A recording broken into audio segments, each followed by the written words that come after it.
उत्पादन के प्रमुख साधन कितने होते हैं? तो उत्पादन के जो प्रमुख साधन होते हैं वो हमारा होता है 5। कितना होता है? 5, अर्थात ऑप्शन सी। और उत्पादन के 5 साधन कौन कौन से होते हैं?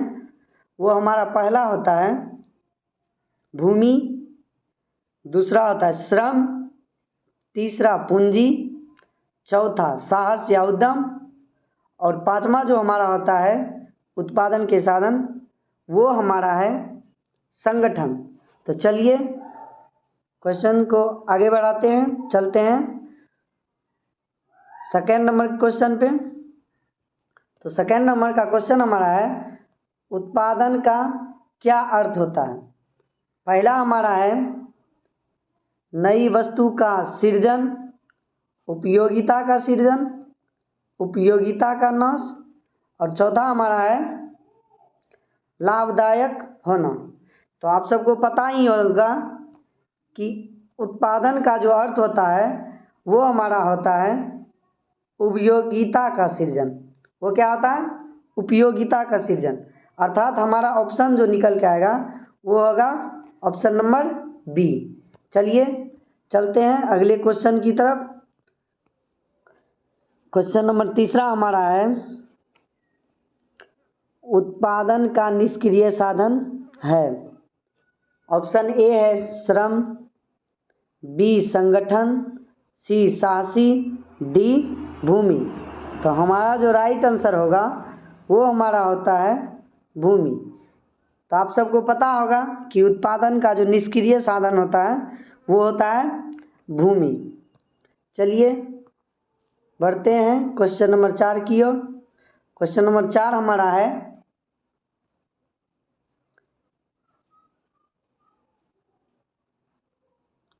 क्वेश्चन नंबर 4 हमारा है कि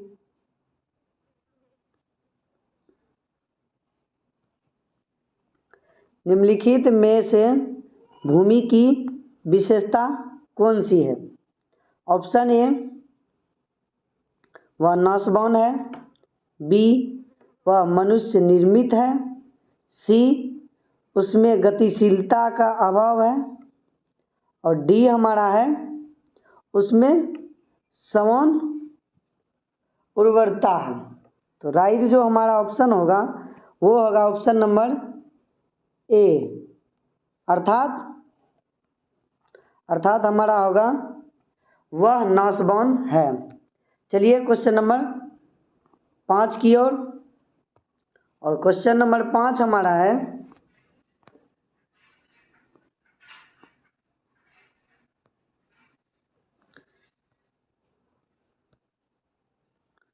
कि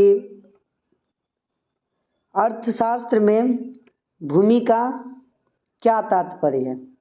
अर्थशास्त्र में भूमि का क्या तात्पर्य है? ऑप्शन ए है प्रकृति प्रदत्त सभी निःशुल्क वस्तु, बी है जमीन की ऊपरी सतह, सी जमीन की निचली सतह, और डी हमारा है केवल खनिज संपत्ति। जो हमारा राइट आंसर होगा वो होगा हमारा ऑप्शन नंबर ए, अर्थात हमारा जो है इसका राइट आंसर होगा प्रकृति प्रदत्त सभी निःशुल्क वस्तुएं। चलिए बढ़ते हैं क्वेश्चन नंबर 6 की तरफ।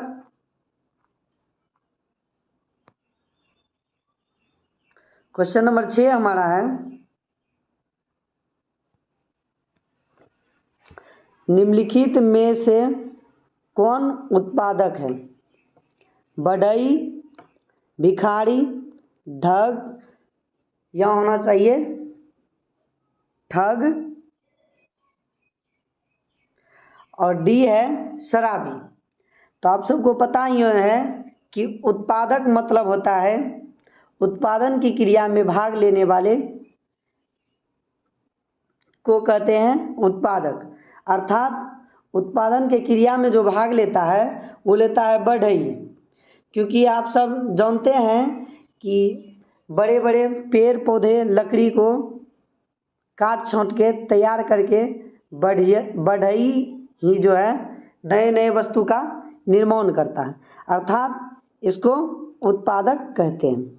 चलिए बढ़ते हैं क्वेश्चन नंबर 7 की ओर। और क्वेश्चन नंबर 7 हमारा है कि उत्पादन का साधन है वितरण, श्रम, विनिमय, उपभोग।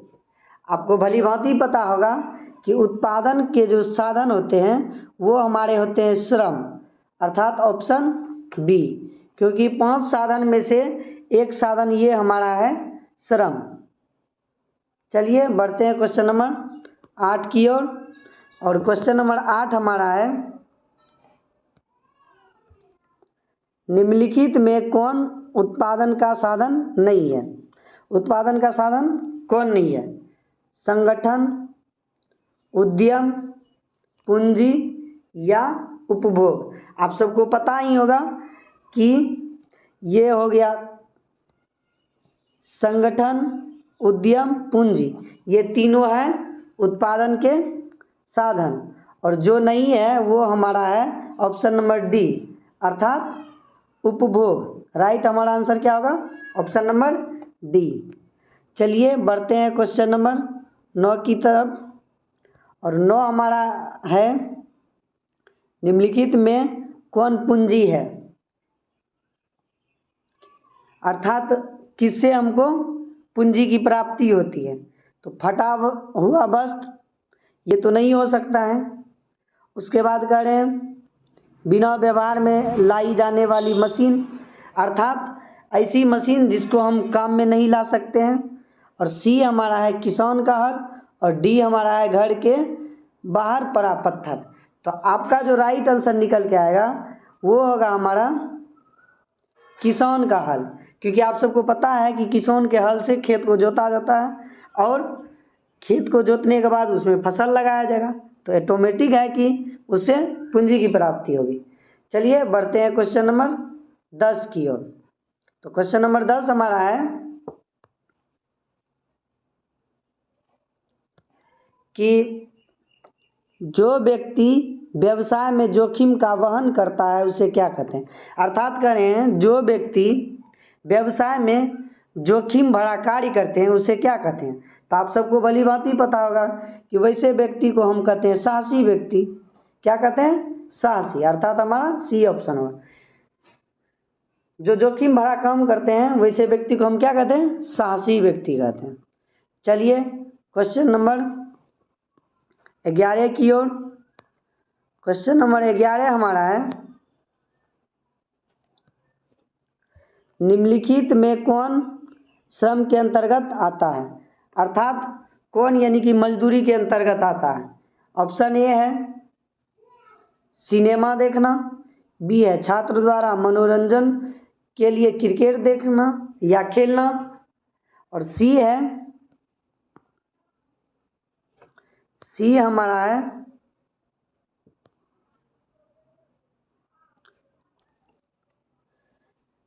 शिक्षक द्वारा अध्यापन, और डी क्या है? संगीत का अभ्यास आनंद के लिए करना। तो आप सबको पता होगा कि सिनेमा देखना कोई श्रम भरा कार्य नहीं है, या छात्र द्वारा मनोरंजन के लिए क्रिकेट खेलना ये भी नहीं है, ये खुद के लिए खेलते हैं। लेकिन ये जो हमारा जो राइट होगा वो होगा शिक्षक द्वारा अध्यापन। तो हमारा जो 11 का राइट आंसर निकल के आएगा वो होगा हमारा ऑप्शन नंबर सी। चलिए बढ़ते हैं क्वेश्चन नंबर 12 की ओर। और क्वेश्चन नंबर 12 हमारा है निम्न में से कौन उत्पादन का साधन नहीं है, अर्थात कह रहे हैं उत्पादन के कौन साधन नहीं है। तो फर्स्ट ऑप्शन हमारा है संगठन, उद्यम, पूंजी या उपभोग। आप सबको पता होगा कि संगठन, उद्यम, पूंजी ये तीनों के तीनों हमारे क्या हैं? उत्पादन के साधन हैं। और जो नहीं है वो हमारे हैं उपभोग, अर्थात इसका जो राइट आंसर होगा वो हमारा होगा ऑप्शन नंबर डी। चलिए बढ़ते हैं क्वेश्चन नंबर 13 की ओर। और क्वेश्चन नंबर 13 हमारा है हमारे देश के किस राज्य में हरित क्रांति का सर्वाधिक प्रभाव हुआ? तो ऑप्शन हमारा है उत्तर प्रदेश में, बिहार में, पश्चिम बंगाल में या पंजाब या हरियाणा में। तो राइट जो हमारा आंसर होगा वो हमारा होगा ऑप्शन नंबर डी। और पता होगा कि हरित क्रांति जो हुआ था गेहूं के फसल में हुआ था। चलिए बढ़ते हैं क्वेश्चन नंबर 14 की ओर। और क्वेश्चन नंबर 14 हमारा है कि मानसिक श्रम के अंतर्गत आता है, मतलब मानसिक श्रम के अंतर्गत कौन आता है? और आप सबको पता होगा कि श्रम जो होता है वो दो प्रकार का होता है, एक होता है मानसिक श्रम, एक होता है शारीरिक श्रम। तो मानसिक श्रम का परिभाषा होता है कि श्रम की ऐसी प्रक्रिया जिसमें मस्तिष्क लगा के कार्य किया गया हो, और शारीरिक श्रम होता है श्रम की ऐसी प्रक्रिया जिसमें कि शारीरिक बल लगता हो कार्य करने में। तो हमारा क्वेश्चन है मानसिक श्रम के अंतर्गत कौन आता है? तो ऑप्शन ए है मजदूर द्वारा हल चलाना, ये तो हो गया शरीर से कार्य करता है तो ये शारीरिक हो जाएगा। दूसरा है औरतों द्वारा रोपनी करना, यहाँ रोपनी होना चाहिए था। चलिए ऑप्शन सी है वकील द्वारा कचहरी में बहस करना, और डी जो है श्रमिक द्वारा मशीन चलाना। तो आप सबको भली भांति पता होगा कि राइट जो आंसर हमारा होगा वो होगा वकील द्वारा कचहरी में बहस करना। आप सबको पता होगा कि वकील जो होता है वकालत में जो बहस करते हैं इसमें तो दिमाग बहुत लगता है, अर्थात ये किसके अंतर्गत आएंगे? मानसिक श्रम के अंतर्गत। चलिए बढ़ते हैं क्वेश्चन नंबर 15 की ओर। और क्वेश्चन नंबर 15 हमारा है कि अर्थशास्त्र में भूमि शब्द का क्या अर्थ होता है? अर्थशास्त्र में भूमि शब्द का क्या अर्थ होता है? ऑप्शन ए है भूमि की ऊपरी सतह, बी है खनिज संपदा, सी है जंगल, और डी है ये सभी। तो हमारा जो राइट होगा आंसर भूमि की ऊपरी सतह भी होता है, खनिज संपदा भी होता है, जंगल भी होता है, अर्थात राइट जो आंसर होगा हमारा डी होगा, अर्थात इनमें से सभी। क्या होगा? इनमें से सभी, या बोलिए ये सभी। चलिए बढ़ते हैं क्वेश्चन नंबर 16 की तरफ। और क्वेश्चन नंबर 16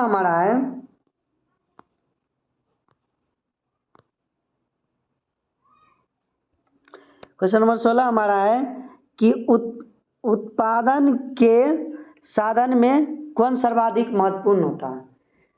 अर्थात करें कि उत्पादन के साधन में सबसे महत्वपूर्ण योगदान किसका होता है? भूमि का, श्रम का, पूंजी का या उद्यम का?